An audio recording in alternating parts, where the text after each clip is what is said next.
Well, hello. Thank you all for being here. I'd like to talk to you all today a little bit about coffee and the true story behind it, whether it's good for us or bad for us or both.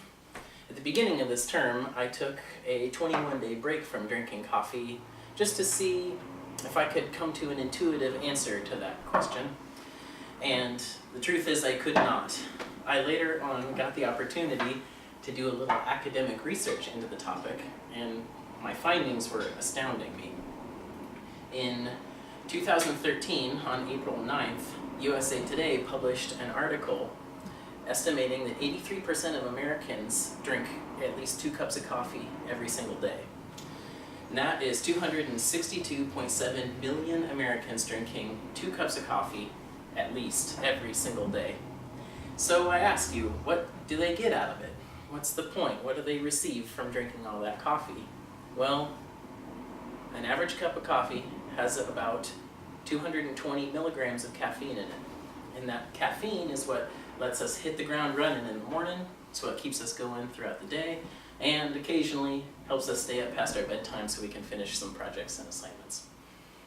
But the truth is that with all of our long-term studies of coffee and its effects on the body, we haven't yet come to a complete and final answer about whether it's actually good for us or not. However, the research does indicate some pretty interesting directions with coffee and how it relates to the health of our bodies.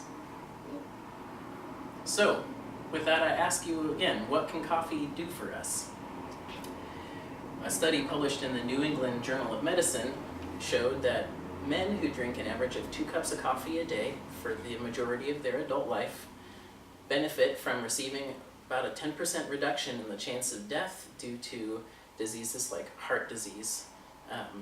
And women further receive an additional 15% reduction in the likelihood of death due to heart disease. So nobody ever thinks about that when they saddle up to a nice hot cup of coffee.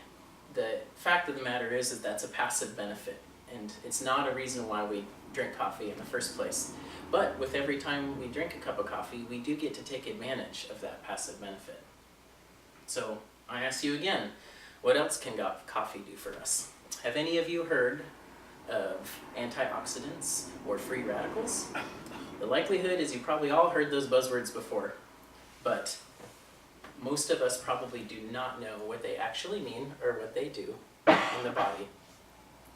A free radical is generated when we pass food through our digestive system. Overexposure to oxygen molecules will steal electrons from the food that we digest. And then, at that point, a free radical is born. And that free radical will then roam the body, searching to reestablish its atomic balance by stealing electrons from other places in the body. The danger here is that those electrons very often get stolen from DNA strands. Health-related complications associated with free radicals include many things, such as cancers, strokes, arthritis, fibromyalgia, Parkinson's disease, cognitive decline, and Alzheimer's, just to name a few. This is where coffee comes in. Coffee contains a huge amount of chronogenic acid, which is a potent antioxidant.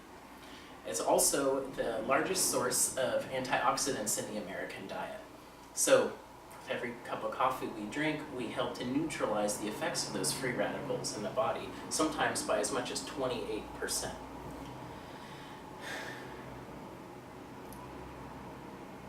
Moving on. Coffee has also been associated with a drastic reduction in the effects of cardiovascular diseases.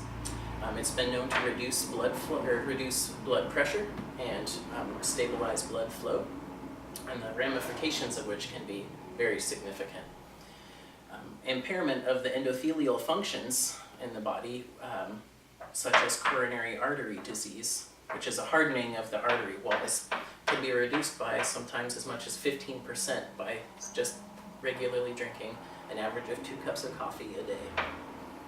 So, with that, I ask you one final time, what can coffee do for us?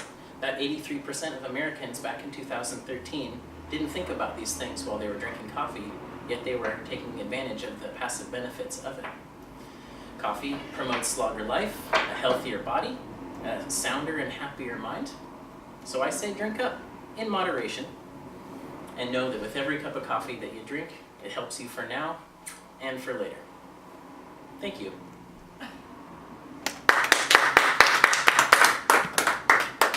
Yeah. Made the cat jump.